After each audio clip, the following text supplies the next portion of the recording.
Austin Awkward. That means I'm Adam. Thank you so much for joining me. Well, we've talked about it before, about how I grew up in a very conservative Christian home, which is something I'm very happy about and something I still hold to. And also, as a result of growing up in that kind of conservative Christian environment, I was exposed from a very early age to the politics of the Republican Party. And so my parents kind of identified, I don't think they ever were gung-ho Republicans, but they were always kind of identified as the Republican Party, and I also have identified as a Republican. Of course, the current status of the Republican Party, with Donald Trump being the nominee for president, has been very disappointing, and it has led me to think about and come to a very difficult conclusion, which is I don't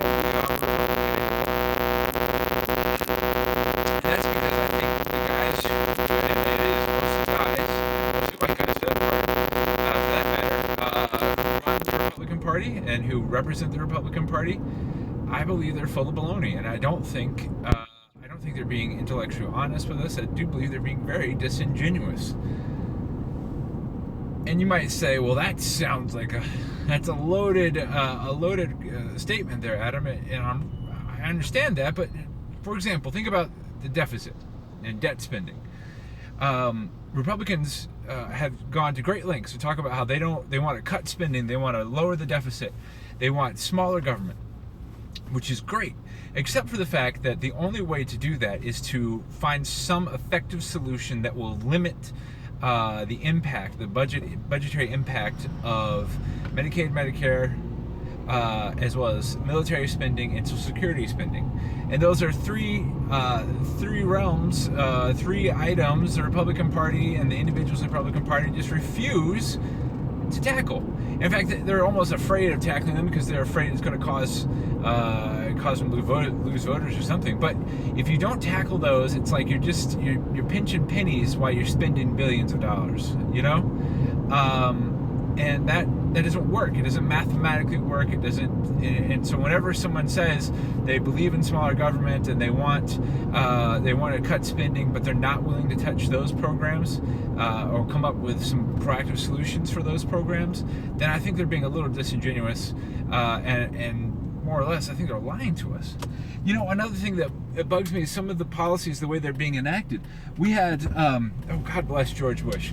He, maybe not the best president we've ever had, right? But he, at least as a Republican, was willing to go right at a couple of these issues. He went at Social Security, and that cost him with older people. Then he went at immigration. He came up with the guest worker program, which would have enabled us to capture taxes from people who are working in our country as immigrants. Would enable us to better track folks. So if there's criminal activity, we'd have a better understanding of who and where and why. It would enable us to protect those individuals so they're not being abused for wages or for workplace conditions. It wouldn't have been a perfect solution, it would have been a great solution, but the Republican Party decided no, they killed that, and what did they replace it with? A wall. That's right, a wall. I've said the wall thing before. The wall thing still upsets me. Couple things. As soon as you build the wall, nothing will change, right? Because there's still a huge financial incentive for individuals to find ways around the wall, or under the wall, or over the wall. It's just a wall. It's an inanimate object, and there are thinking beings who are going to be working their way to get past it, right?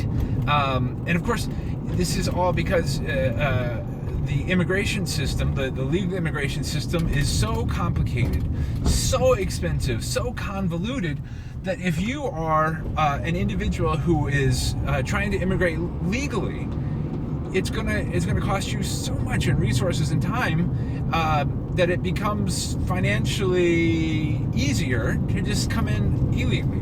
Especially if you're a person who doesn't have those resources, who doesn't have access to lawyers, who doesn't speak English and read English, doesn't understand immigration law, who doesn't have the thousands and thousands of dollars it takes to apply and gain entry into our country legally. This isn't Ellis Island anymore, right? Like, our process is really convoluted, and as a result, people who want to come into our country but can't afford to do so are being kept out, or at least kept out legally, and then then what are they doing? They're jumping borders, they're swimming over rivers, they're doing all sorts of things to avoid having to pay all those fees and try to find ways to get those resources. And what they're doing in effect is breaking a law, that's not good. That's not a good way to be. But it's the impact of having a bad immigration system. And so I've come to the conclusion, and that's just a couple of examples, but I've come to, and trust me, the Democrats aren't any better.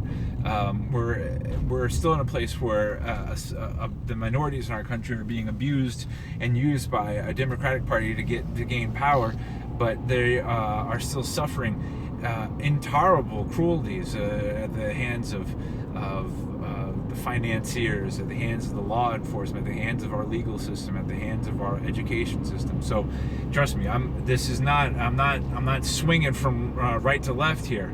This is not about that, but this is really about the people who run the party who I was supposed to be a part of, being snake oil salesmen. And you know what? Not only are they snake oil salesmen, aren't they disingenuous? They're intellectually dishonest with us. But when the snake oil doesn't work, when they can't sell you that snake oil, what do? They sell you fear. They try to make you scared. They try to terrify you of the people who are coming to get you, right? Anything they can do to get themselves into power. And it's just, that's not who I am. That's not who I want to be. And so I have to wash my hands of that party. I have to move on from that party. And now as a nation, we're looking at like, whoa, we might have the alpha example of the kind of awful things that the white men in charge of the Republican Party want to do as our president. And that's a scary revelation. So there's a lot of people out there who think like me. There's a lot of people out there who feel like they don't belong either to the Republican or the Democratic Party. And so what we need to do is we need to start thinking about, well, if we don't fit there, where do we fit? How can we start to break up this antiquated two-party system and break it into a system that represents more of us instead of just representing one or two opinions of each of us?